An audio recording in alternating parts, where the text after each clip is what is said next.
Kitalo nnyo kitalo ddala naye affude bambi maziga meerere bibiino otubirese Mr. Lee owa B2C embeera bweti bweri ate ye omukyala full figure amaze buli kimu n'akikomya amawulire amalala mangi gabeera wano ku Clarity Source 256 mbeera Fatuma Sulaiman ogakutuusaako ne kwaniriza gwe omulungi negamba okola kyamaanyi nnyo okubeera nga wasalawo if it's about information obeere ng'ate okikwasa ffeffe twaba tukutuusaako amawulire agatambudde within the country and even around the globe and njagala ogamba gwe omukwaano yakasooka olaba video zaffe nga gwe gusoose okutwegattako please subscribe notification bell ke kadakaddirira comment section ebeerawo wansi awo tusobola okuwayawayamu ku stories ezitambula video n'okugiwa like nakyo kibeera kyamaanyi ddala olunaku olwaleero I want to wish a happy birthday to the beautiful soul Allen Kakoza and everybody that was born today a happy birthday to you tukwagaliza kisinga mukwano nga tutandikidde ku saidi y'omukyala Catherine Kusaasira amawulire agava ku saidi eno si malungi njagala ogakutuusako omulungi nti kitalo nnyo kitalo ddala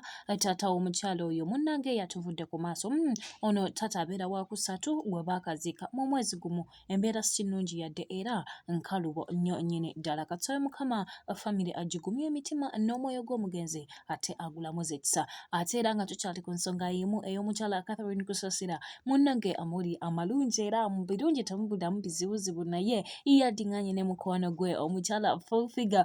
olutalo wakati wa bano lwabadde lwazzeewo lwa nsonga ki omukyala Catherine Kusaasira ye agamba nti omukyala full figure yamuvuma era n'amugamba nze byazenga onvuma nzize nga mbiraba lwaki wavuma bakadaama era tuwe ensonga lwaki mbeera nange sikusiba munnange twabadde tuli awo ng'ate tebasisinkanye nga basisinkanye era ng'omukyala full figure waali n'omwami amanyikiddwa nga Calvin Kayanja kulwa bakadaama omukyala ono full figure yagenze maaso n'okubeera nga te abeetondera abagamba bannange ituzeewo enkolagana ebintu by'okubeera nga tuleleŋŋana tebiba birungi bw'atyo yagenze maaso n'ogamba nti due to public and family outcry decided to forgive my young brother Cephcho omukulu oyo gulaba mu bifaananyi awo omukyala full figure yamusonyiye era nga olunaku olw'enkya tusuubira okubeera nga omukulu oyo ajja kuyimbulwa okuva mu kkomera ekitalya gye yali yamusindika full figure atulaze amaanyi ensonga yali yasibye omukulu oyo bw'obeera tewagiraba osobola okuddayo n'okeberako mu vidiyo zaffe akatambi ako twakakuumanye bulungi ensonga zino zaavawa naye omukyala yasazeewo ate asobole okubeera nga omukulu Cephcho nga omulabawo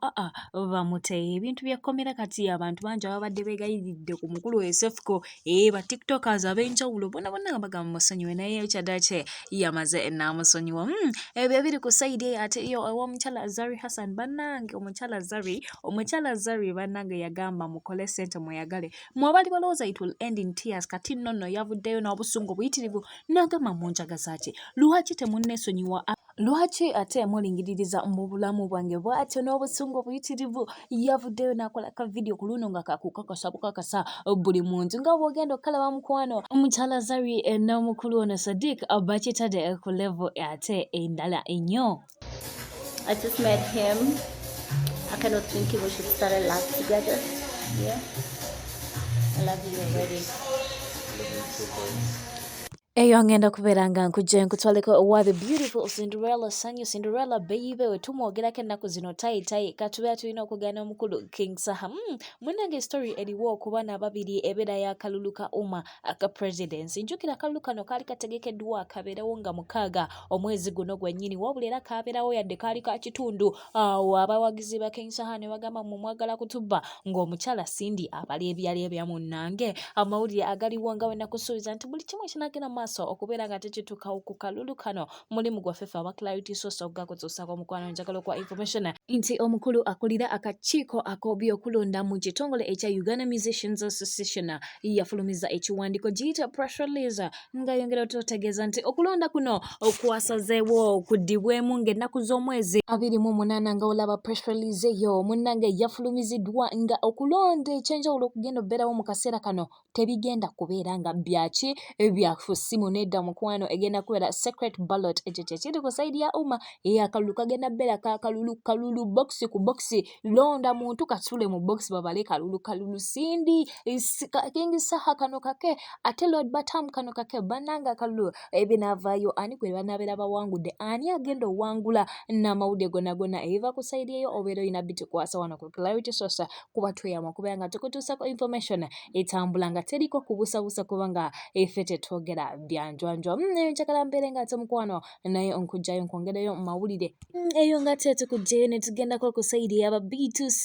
abaana abo ba God's Last Bones mukwano ekya music kyo bakitambuliza ddala bulungi munnanga muli agava ku saidi eno si malungi yadde omukulu oyo Mr. Lee gwolaba mu bifaananyi ebyo yakajja atutuukire n'agamba munnaye aba Clarity kambabuulira amazima mugatuuse ku bantu n'atutegeeza nti yakajja asimatuke okuttibwa mukwano omukulu ono abantu abatamanyikiddwa baamulumbagana ng'ali mu mmotoka ye